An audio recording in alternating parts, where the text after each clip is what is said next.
পেঁয়াজ দিয়ে দিলাম, পেঁয়াজ আর কাঁচামরিচটা দিয়ে দিয়েছি।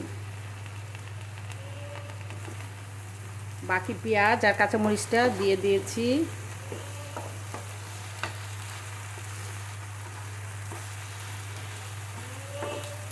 হাফ দিব তেল দেওয়ার পর সময়, আর হাফ দিব রেস্টটা একটু হয়ে আসবে তখন হাফ দিব।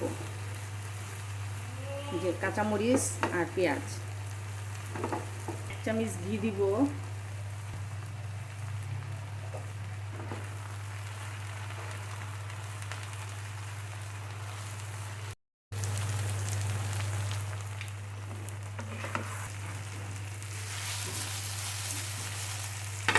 ভেন্ডি যখন রান্না করবেন চুলা বাড়িয়ে রান্না করবেন,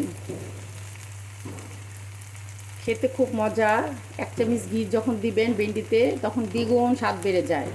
ভেন্ডিতে আপনারা ঘি নাও দিতে পারেন, ভেন্ডি বা ঢেঁড়স ভাজিতে। গরম ভাতের সঙ্গে খাবেন,